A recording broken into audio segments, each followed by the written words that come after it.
forum Santé et Citoyenneté, premier Media Lab REC au lycée Jean Moulin. Nous avons le plaisir d'accueillir Stéphane Duflo, qui est policier formateur antidrogue, qui travaille également au sein de la brigade des mineurs. Merci d'être là aujourd'hui. Votre sujet, vous, c'est les stupéfiants et l'usage des stupéfiants. Alors, pour commencer, une définition des stupéfiants? Donc, je vais intervenir tout d'abord dans le cadre d'un quiz pour permettre une intervention un petit peu interactive avec les élèves. Ce sera sous forme de questions-réponses, ce sera très vivant.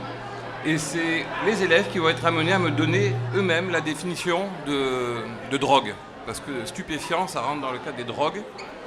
Et on va faire la distinction entre ce qui est un stupéfiant, un produit stupéfiant, et ce qui est un médicament, liste 1, liste 2.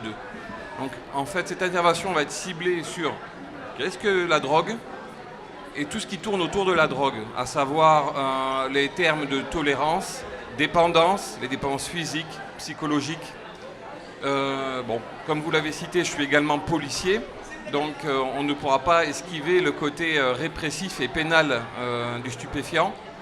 Alors ça va être en l'usage licite, les drogues licites, pardon, aussi bien que les drogues illicites. Ça aura abordé donc, puisque j'ai affaire à un public qui est en âge maintenant de conduire des scooters, des 2 roues, je vais aborder la conduite sous stupéfiant ou sous alcool.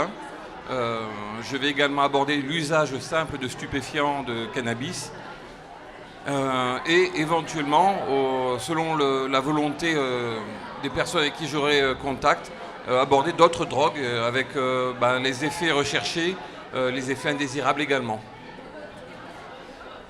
Donc, très bien. Pour vous, quelles sont les précautions à prendre en termes de prévention par rapport aux stupéfiants?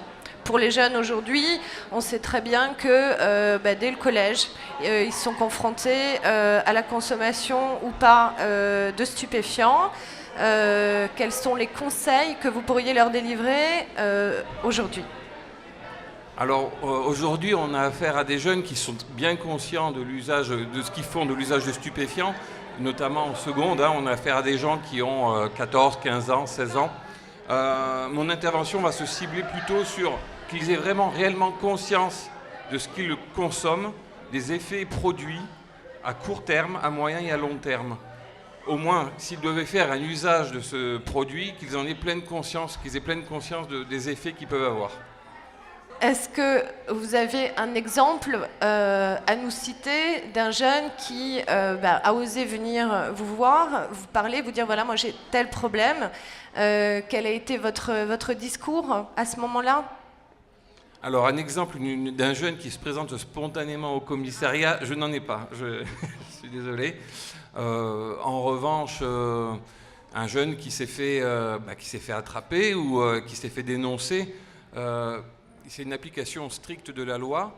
Alors, pour faire un distinguo tout de même entre l'usager et puis l'éventuel dealer, revendeur, c'est que la loi prévoit pour l'usager, c'est le Code de santé publique qui sanctionne l'infraction, qui sanctionne l'usage de stupéfiants et qui a donc un rôle de prévention vis-à-vis de l'intéressé et non pas de répression. L'intérêt, c'est de lui faire cesser son usage de stupéfiants et non pas de le mettre en prison, de lui faire payer une forte amende.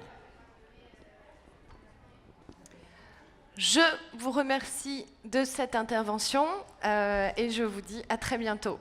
Merci à vous.